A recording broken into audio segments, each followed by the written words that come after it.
Bien, bonjour tout le monde. Mon nom, c'est Darrell Sanson. Je suis député, bien sûr, de Sackville-Preston-Chesapeake. Je représente... je me sens comme très responsable de représenter les Acadiens, bien sûr, à travers de notre province et à travers de notre pays, qui est extrêmement important. Et je veux débuter certainement en disant que nous sommes sur le territoire, bien sûr, ancestral du territoire non cédé de la nation Mi'kmaq.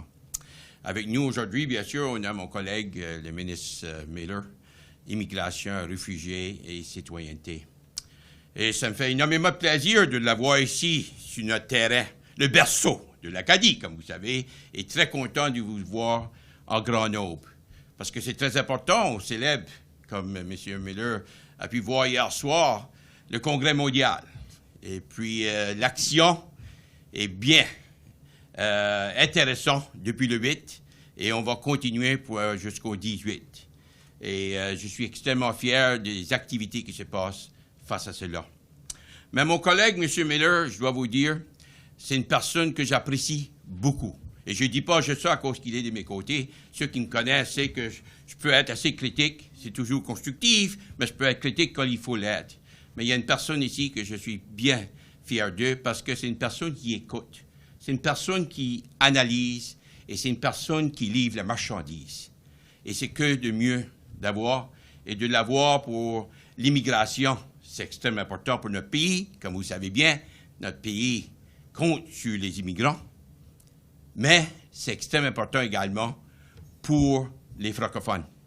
Et vous allez voir avec l'annonce aujourd'hui d'autres pistes très solides pour assurer le progrès de nos communautés, qui est essentiel. M. Miller, c'est un anglophone quand même de Montréal, et puis fier Marialais, mais son père vient de la Nouvelle-Écosse, si vous ne le savez pas, du coin de Musquodoboit. Et puis, donc, il connaît bien la région, il vient de cette région assez souvent. Maintenant, quand je dis immigration, parce que vous savez, moi, je suis le président du caucus des langues officielles à situation minoritaire des libéraux. Depuis 2016, c'est très important pour moi quand on parle d'immigration francophone. Et pour vous, et ça, je suis bien conscient, et notre ministre est bien conscient. Je vais vous dire quelque chose. Que pour 20 ans, nous n'avons pas pu atteindre la cible en immigration francophone. On a eu des 2.2, 2.3, 2.4, mais la cible était 4.4. On n'a jamais pu réussir. Et devinez. Je ne dis pas que c'est M. Miller qui a tout fait, mais il a livré la marchandise avec certain travail qui avait été fait à l'avance. Mais l'année dernière, pour la première fois au Canada, on a livré le 4,4 % et je le félicite pour ça. C'est pas mal impressionnant. Mais là, la pression a continué, parce que vous savez que 4,4 %, c'est bien beau, c'est atteindre une cible, mais cette cible n'est pas suffisante pour assurer le poids démographique, qui est très, très important pour nous, très, très important pour les régions rurales, très, très important pour les francophones. Et cette année, je pense que le ministre, je ne sais pas s'il l'a annoncé officiellement, si ce n'est pas déjà fait, on approche ou on est rendu à le 6 % qui est la cible cette année. L'année prochaine, c'est 7 et l'année ensuite, c'est 8. Donc, c'est pour démontrer, quand je vous ai dit, à l'écoute, analyse, à l'action. Et c'est ce style-là qu'on a besoin pour jouer un rôle essentiel pour notre gouvernement et notre pays. Et avec cela, je vous présente mon cher collègue, le ministre Miller.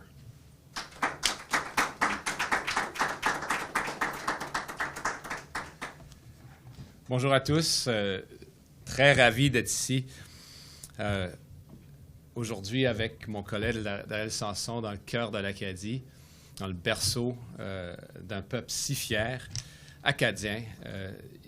Et Darrell a dit que mon père venait de Musquodoboit. C'est pas nécessairement vrai. Il vient de Moses River, qui est encore plus à l'est sur la côte.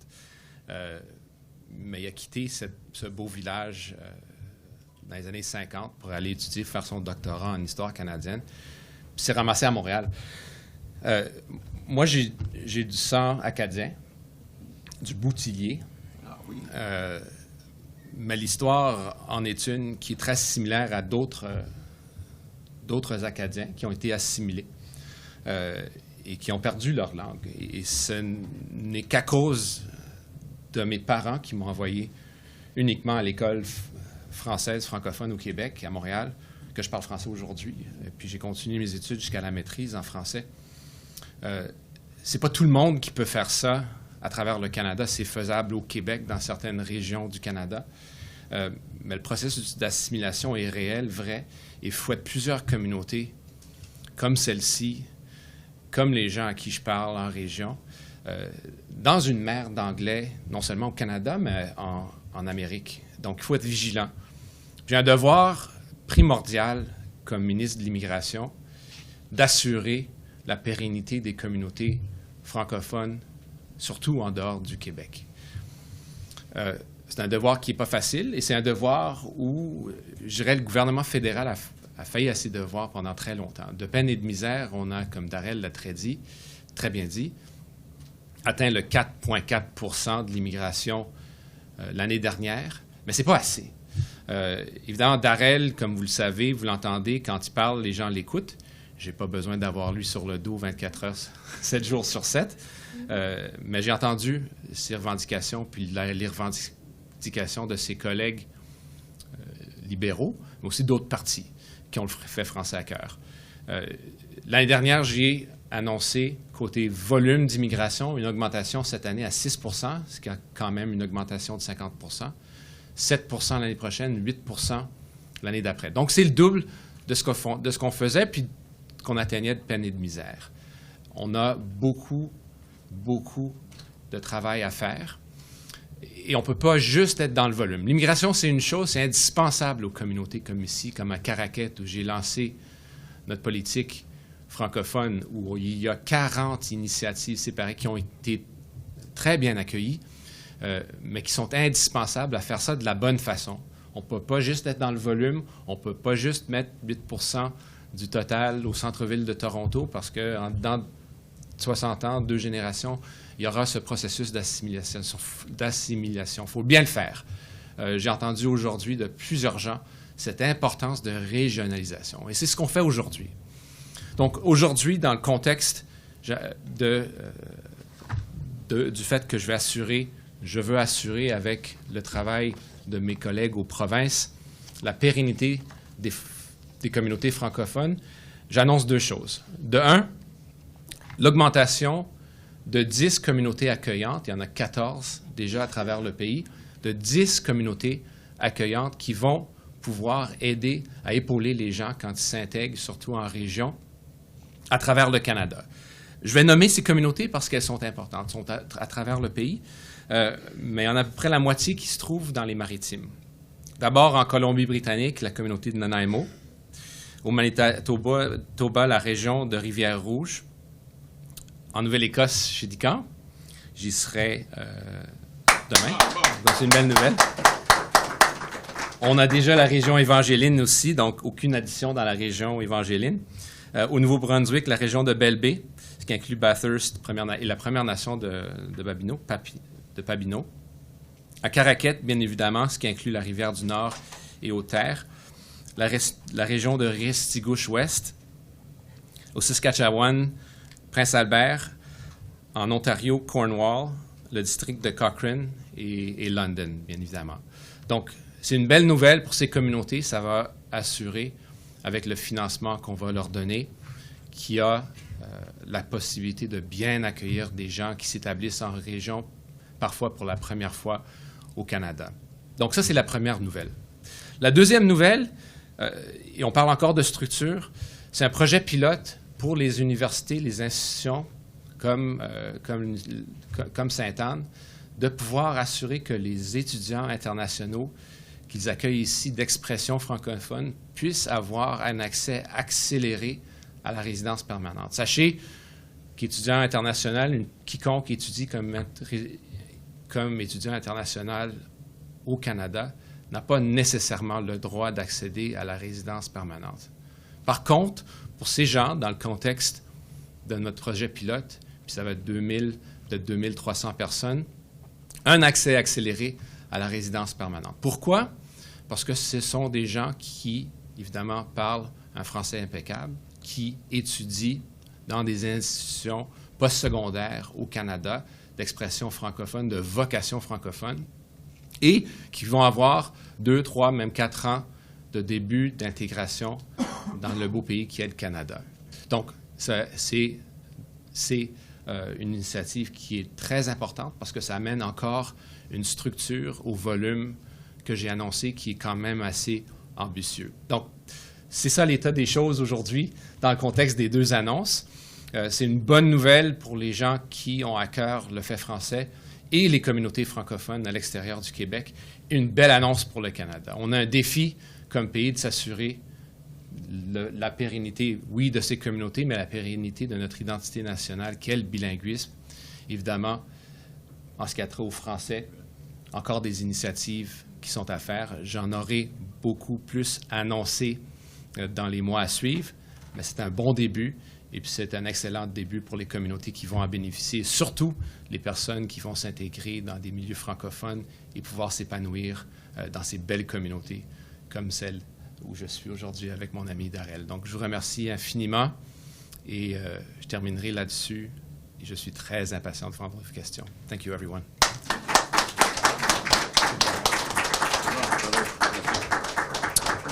Merci beaucoup. Nous allons maintenant prendre des questions de la part des journalistes. Une question de suivi chacun.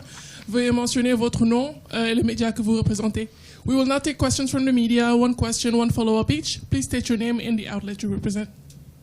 Bonjour, Héloïse Rodriguez, Radio-Canada, RDI. Est-ce que vous pouvez expliquer le projet pilote un peu mieux? Ces 2300 personnes, comment est-ce qu'elles sont choisies? Ce sera où? Est-ce que c'est des gens qui sont déjà au Canada, des futurs étudiants? Voilà. Oui, une très bonne question. Yeah, sure. Okay. Do you want me to repeat the question in French? No. Do you want me to translate the... That's okay. Okay. Bon.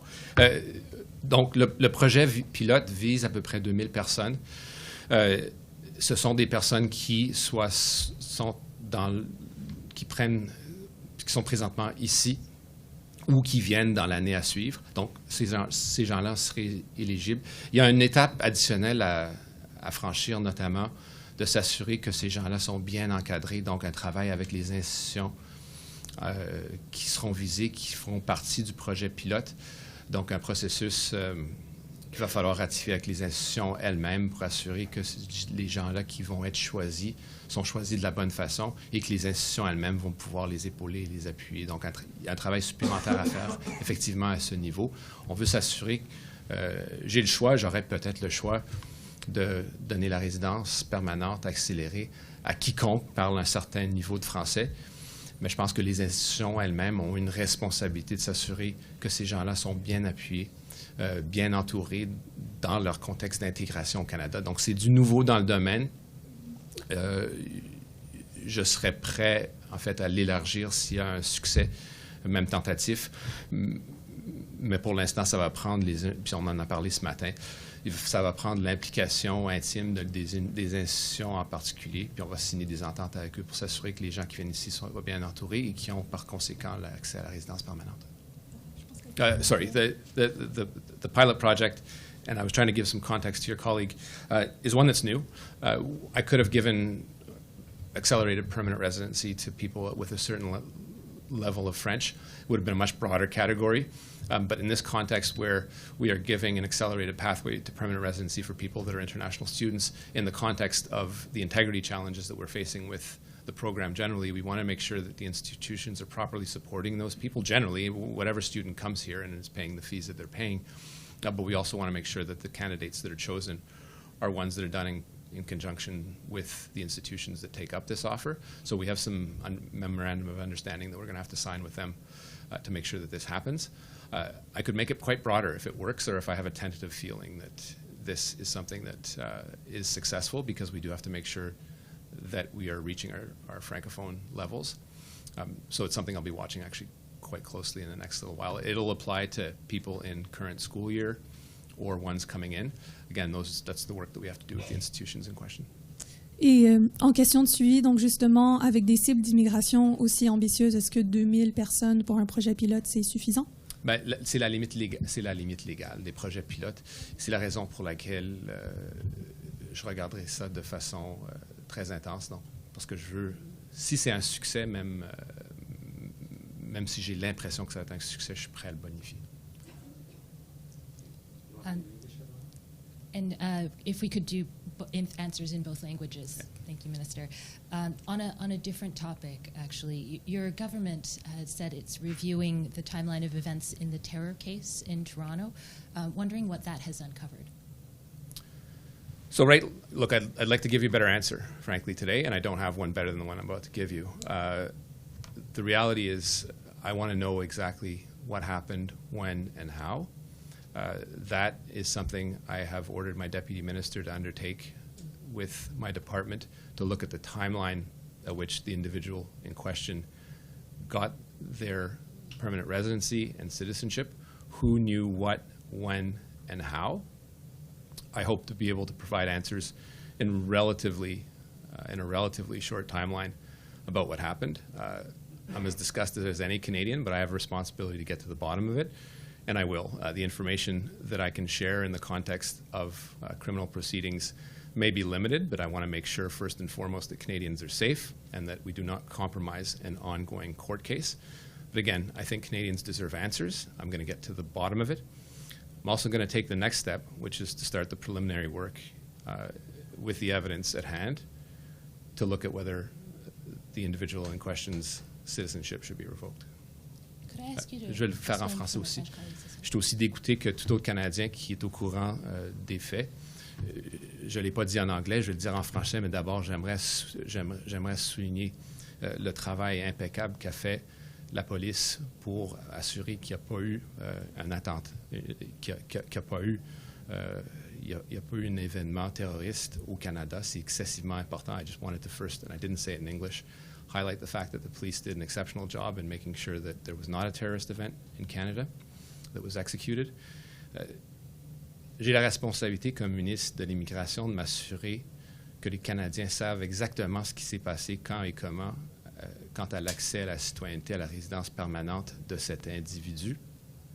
Ce que je peux partager dans le contexte d'un processus criminel qui est toujours en voie d'exécution, sans compromettre le procès en tant que tel. Je vais devoir consulter nos avocats, mais si je peux partager quoi que ce soit pour les Canadiens pour qu'ils savent exactement ce qui s'est passé, je vais le faire. J'ai ordonné à mon sous-ministre de faire ce tri à l'intérieur pour savoir exactement qui savait quoi, comment et pourquoi cette personne a eu la citoyenneté canadienne. Je vais le faire. Et je vais aussi entamer le processus de révocation de la citoyenneté canadienne avec les faits que j'ai sous les yeux pour l'instant. Thank you, Minister. And to return to today's announcement, I'm wondering if I could get you to speak in English just briefly about the significance of the announcement. Well, we're a bilingual country. I think that's what's significant. And our federal immigration system has never been as good as it really should have to make sure that Francophone communities that are vulnerable have the level of immigrants to make sure that these communities that suffer like other rural communities in Canada, the draw from big urban centers. But it's even worse and more acute when it comes to languages, which is the heart of anyone's culture and identity, the way they express themselves, and making sure that we have Francophone immigrants, and the federal government is doing its job to make sure Francophone immigrants are attracted to these rural communities, which are often smaller, is one that is excessively important. Last year I announced, as Darryl mentioned in introduction, an increase from 4%, which we reached with difficulty, to 6%, so 50% more for this year. We're on good track to achieving that to 7% and 8% in the next couple of years.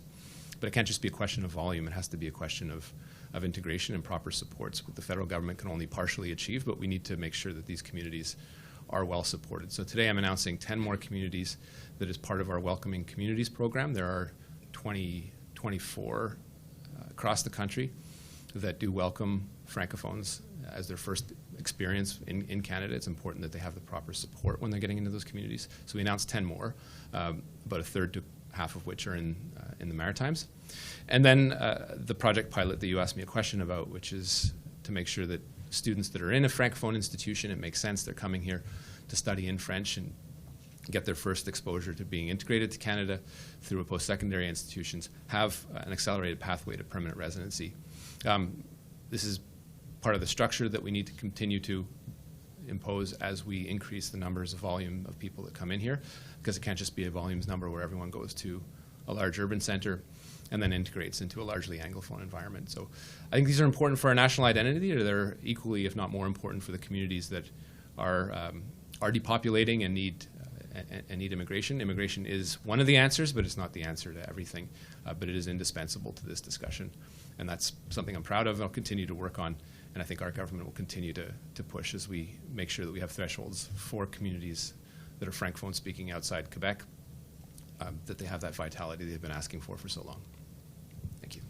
Bonjour, Adrien Blanc de Radio-Canada, Acadie de 6% pour cette année. Alors pourquoi ne pas aller au-delà et suivre la recommandation d'organismes francophones qui sont ici et essayer d'atteindre les 12% qu'ils demandent?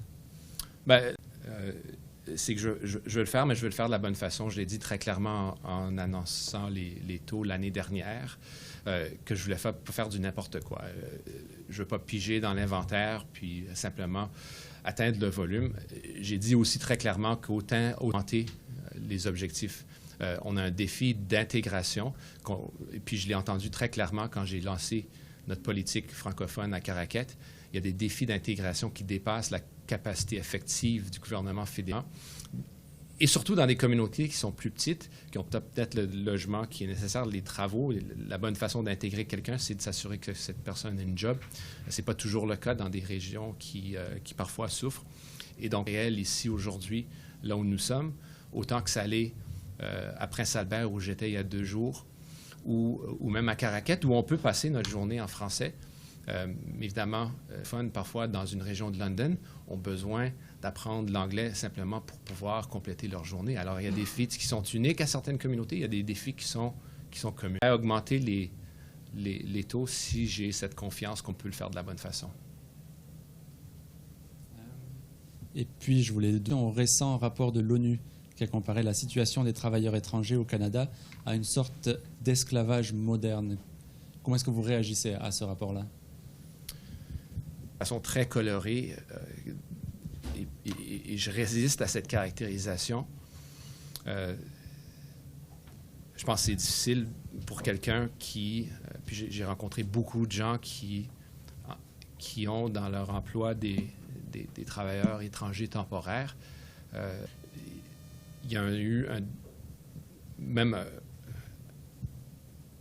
une augmentation du double ou du triple de gens qui sont venus comme travailleurs temporaires depuis plusieurs années. Il y a des abus qui existent. Alors, je pense qu'il faut y travailler. On a annoncé l'année dernière l'important programme pour s'assurer que les gens qui souffrent d'abus de leurs employeurs puissent avoir des permis ouverts. Sur ces réformes, on va avoir plusieurs annonces à faire dans les mois à suivre. Il faut prendre en ligne de compte aussi le fait qu'on est dans une situation inflationniste, surtout qui souffre des abus, et c'est inacceptable au Canada. Yeah, sorry. Look, I think I object to the characterization. I think to some extent it's quite offensive to treat people that have employees that are temporary foreign workers as slave owners. I have met a number of them. I've been to farms. The Rapporteur General, the Rapporteur in this first meeting, my understanding, actually never went to a farm. It's something that I don't want to deny the underlying facts. There are abuses. I think the characterization is inflammatory. At the same time, I have a job to make sure that these abuses stop. As I said in my concluding remarks in French, any person in Canada, regardless of who they employ, need to treat people with dignity and respect according to law. And that isn't happening in some sectors that employ temporary foreign workers. That needs to end. I initiated earlier this year the open work program for people that were suffering abuses at the hands of their employers. It's not the be-all and end-all. There are a number of reforms that need to be put into place. It's work that I'm doing with my colleague, Minister Randy Boissonneau, who has responsibility for that program, to make sure that low-wage stream doesn't have abuses associated to it, and those abuses need to end to the extent they are occurring. That is an area that has doubled or tripled in terms of numbers in the last few years, for a number of reasons. But we are in a food inflationary scenario, and we don't, in implementing our reforms, make sure that we are not affecting food prices because that's something Canadians don't want to see. At the same time, they don't want to see people being treated improperly in Canada. It's a first world country, and that, in some cases, is occurring and needs to end. Bonjour, François-Pierre Dufault, Radio-Canada Acadie. Votre gouvernement, il y a quelque temps, a imposé un plafond sur le nombre d'étudiants étrangers qui peuvent venir au Canada pour les prochaines années. C'est un plafond qui a touché plus durement certaines universités, dont l'Université Sainte-Anne ici en Nouvelle-Écosse. Aujourd'hui, vous annoncez que les étudiants étrangers vont pouvoir avoir une voie rapide vers la résidence permanente, 2000 d'entre eux. Est-ce qu'il n'y a pas là un message contradictoire de la part de votre gouvernement entre ces deux annonces-là? Non, pas du tout. Je trouve d'abord que le système, j'en ai parlé dans mon allocution, le système de visa international en étant qu'il y a un problème d'intégrité. C'est sûr aussi que les institutions francophones sont des plus fragiles à travers le Canada, surtout celles qui sont dans des petites communautés comme ici et qui ont besoin, qui ont besoin de travail pour s'assurer que ces gens qui viennent ici soient bien appuyés. En même temps, je n'ai pas créé, je ne suis pas responsable d'un système de visa international qui fait en sorte que les gens demandent de l'asile et le taux de demandeurs d'asile associé à certains programmes à travers le Canada est inacceptable. Et donc, il y a un travail de réforme et de fond qui doit se faire pour s'assurer que les gens qui viennent ici soient des gens de qualité qui viennent ici réellement pour étudier, qui ont les fonds nécessaires pour venir étudier ici au Canada, mais on ne peut pas traiter une institution comme Sainte-Anne, comme l'Université de Toronto. C'est clair à mon esprit. Donc, ça prend un appui, notamment du gouvernement qui est responsable de façon juridictionnelle, notamment le gouvernement de la Nouvelle-Écosse, pour s'assurer que ces gens-là, que ces institutions ont le financement nécessaire. Toutes les provinces qui ont et qui nous disent très clairement qu'ils ont la responsabilité et la juridiction sur l'éducation, ont cette responsabilité pour toute personne qui dit qu'elle a la juridiction de s'assurer qu'il y a un financement adéquat. Le financement des institutions postsecondaires ne doit pas se faire sur le dos des étudiants internationaux. Donc, on doit s'assurer qu'il y a ce bel équilibre de financement pour ces institutions pour pouvoir accueillir les étudiants internationaux. Moi, j'ai un devoir de m'assurer qu'on puisse avoir un niveau d'immigration francophone. Et pour moi, de toute évidence, ça saute aux yeux que les gens qui sont ici, qui sont en début d'intégration, qui parlent français, qui sont en voie de devenir canadiens, puissent avoir une voie accélérée à la résidence permanente. Mais je ne veux pas du n'importe quoi non plus. Donc, c'est pour ça qu'on va devoir avoir des ententes avec les institutions pour s'assurer qu'ils ont les bonnes ressources, pour s'assurer que les gens sont bien parrainés, sont bien supportés, sont bien appuyés et vont bien s'intégrer dans la communauté. Donc, 2007 personnes, c'est pas rien, mais c'est pas la fin de la discussion non plus. Au niveau des communautés accueillantes, quelles ressources est-ce que le gouvernement fédéral va mettre à la disposition de ces communautés-là pour qu'elles aient les moyens d'être capables d'accueillir et d'intégrer les personnes? Oui, je ne l'ai pas dit dans mon discours, mais il y a une somme additionnelle pour les 10 communautés en question, d'à peu près 11 millions. C'est des discussions qui sont en cours de négociation présentement avec ces communautés. Donc, surtout du financement, mais aussi l'appui du gouvernement fédéral dans la logistique et l'exécution et la mise en œuvre, l'accueil des nouveaux arrivants francophones. Jean-Philippe Giroux du Courrier de la Nouvelle-Écosse. Donc, ma question concerne les communautés francophones accueillantes. Plusieurs municipalités en milieu rural font face à des défis majeurs, notamment le manque de personnel francophone, les défis de logement, de transport. Je voulais savoir comment est-ce que vous allez travailler avec d'autres ministères pour toucher aux autres défis majeurs, tout en bonifiant le programme des CFA. C'est une question fort pertinente, parce que ça touche les limites effectives de la juridiction fédérale. Je l'ai dit très clairement à mes collègues ministres la semaine, les collègues du ministre Boissonnault qui sont responsables de la francophonie. Ça prend l'implication du gouvernement provincial, que ce soit un gouvernement bilingue comme le Nouveau-Brunswick ou que ce soit la Colombie-Britannique. On a beau donner de l'argent, on n'a pas cette capacité effective de gérer le système d'éducation. On le fait peut-être par la bande parfois, de par l'octroi de visas internationaux, mais on n'a pas la juridiction directe sur le système d'éducation. sur le système de transport ou sur le système de santé, mis à part le financement que le fédéral octroie. Donc, ça prend cette implication, ça prend pour les gouvernements en question, puis je ne pense pas qu'il y ait un gouvernement provincial territorial qui fait exception, cette implication pour s'assurer que les francophones qui viennent ici soient bien entourés. Et vous l'avez nommé, même à Caraquet, quand j'ai lancé la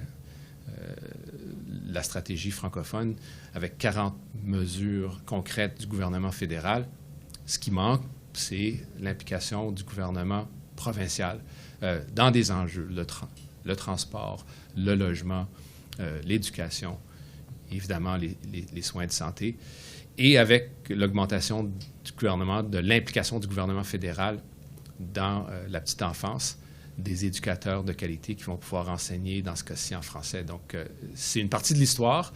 Le gouvernement doit faire sa part, surtout au niveau volume, mais ce n'est pas la fin de l'histoire, non. Et en évaluant le projet des CFA dans les communautés rurales, est-ce que vous avez trouvé des points en commun, des défis majeurs qui revenaient souvent avec les communautés rurales en particulier? Oui, bien d'ailleurs, on en a parlé aujourd'hui. Ils ont parlé de la lourdeur administrative de mon département. C'est clair qu'on fait des grosses choses à IRCC. Les petites choses de régionalisation, je pense qu'il y a du travail à faire pour peaufiner notre implication, pour s'assurer qu'une immigration qui est responsable en est une qui ne met pas uniquement les gens dans les grands centres urbains. Donc, évidemment, le volet régionalisation, s'assurer que les petites communautés soient bien appuyées par mon département et que cette lourdeur administrative qui est surmontable comme une région comme Montréal, Halifax ou Toronto ne soit pas la même qu'ici. Puis ça, c'était très bien noté.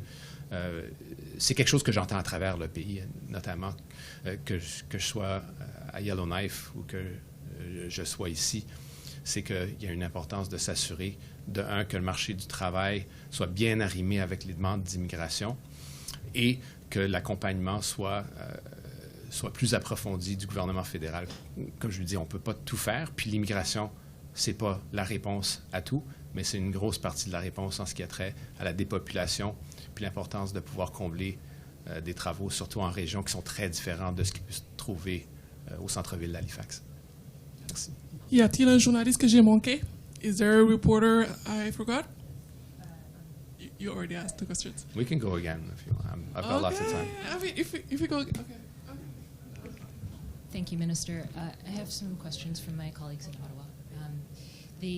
The Department of Homeland Security is going to change how it processes migrants through the Safe Third Country Agreement, including reducing the time migrants have to contact a lawyer from 24 to 4 hours. Wondering what your reaction is to this, and if this is something that Canada is also considering. Yeah, look, it's a really good question. I think Canadians, and you've heard it from Americans as well, expect an immigration system that makes sense. I'm not going to comment on it's our closest ally. I speak to Secretary Mayorkas relatively often. This is their prerogative to make the immigration system faster. They're facing different challenges than we face. We do not have, our southern border is not the same as their southern border, but our borders are of concern and they need to be well administered. We have the best administered border in the world between Canada and the U.S., but it's something that is constant need of vigilance and sometimes needs some reform. We proposed some reforms as part of the last budget, but they were rejected by Pierre Poilievre's Conservatives, even though those reforms look like ones proposed by his prior government and by the Bloc Québécois and by the NDP. So we're doing stuff, but we're in a minority and we're being blocked. Is there more to do? Absolutely, and it's something that I'm going to be announcing in the next few months as to how we make the asylum system more effective and efficient, particularly as we deal with the historic volumes that we've seen the last 2 years. Our systems will never mirror those of the United States for legal reasons, but also for political reasons. We do have to make sure that we have a northern perimeter that is safe and secure.